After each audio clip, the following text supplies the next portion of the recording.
Assalamualaikum warahmatullahi wabarakatuh. Di sini saya Nunung Trimulyani dari PAJ IPPNU Uluan akan menemani kalian di dalam program kelas jurnalistik kali ini di channel PAJ Ibu IPPNU Uluan. Kalau kalian mau tahu lebih lanjut, jangan lupa ikutin programnya terus karena program ini akan berlanjut sampai nanti. Rekan dan rekanita, di kesempatan kali ini saya akan menjelaskan kepada kalian tentang teknik menulis berita yang baik. Apakah rekan dan rekanita pernah menulis berita? Pasti pernah. Minimal kalian menulis tentang peristiwa pribadi kalian di buku harian. Seperti itu.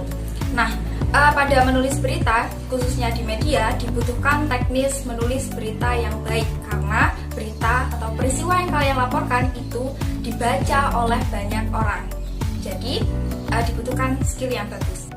Selanjutnya, mari kita lihat contoh laporan berita berikut.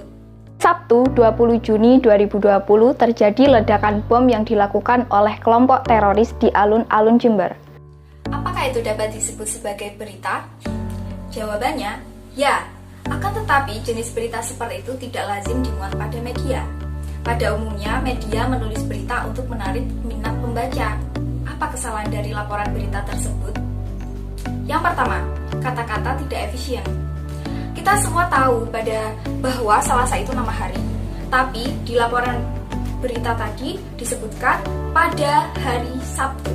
Nah, karena kita semua tahu bahwa Sabtu nama hari, jadi kata hari tidak perlu dicantumkan.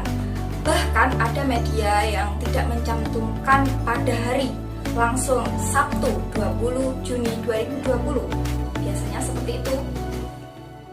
Maksudnya di sini efisien adalah kita jangan terlalu banyak menggunakan kata-kata yang sifatnya basa-basi. Jadi langsung ke intinya saja. Misalkan kalian mau menceritakan tentang peristiwa ledakan bom di alun-alun Jember. Jadi kalian ledakan bom terjadi di alun-alun Jember. Jadi tidak perlu melakukan seperti laporan peristiwa tadi.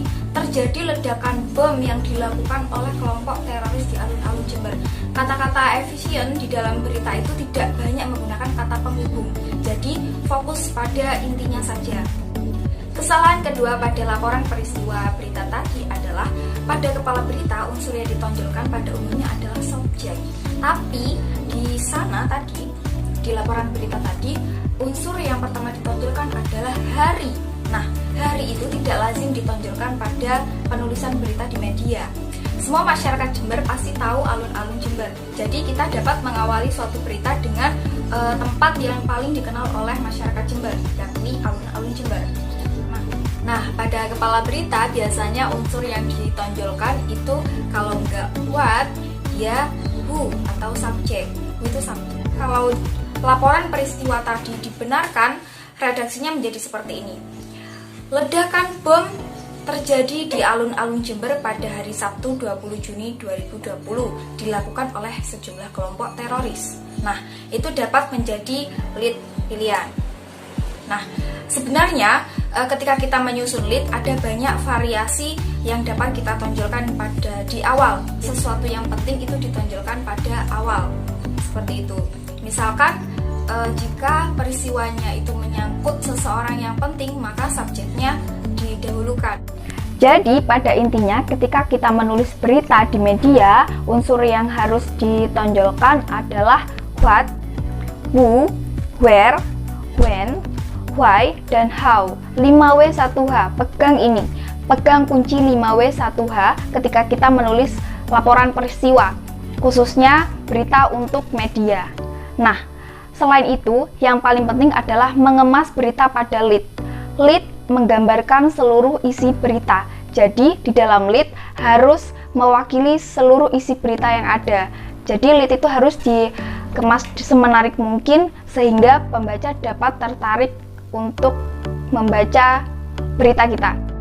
Ya, itu tadi penjelasan saya tentang teknik menulis berita yang baik, yakni materi pertama pada program kelas jurnalistik kita pada kali ini. Wallahul muwaffiq ila aqwamit thoriq. Wassalamualaikum warahmatullahi wabarakatuh.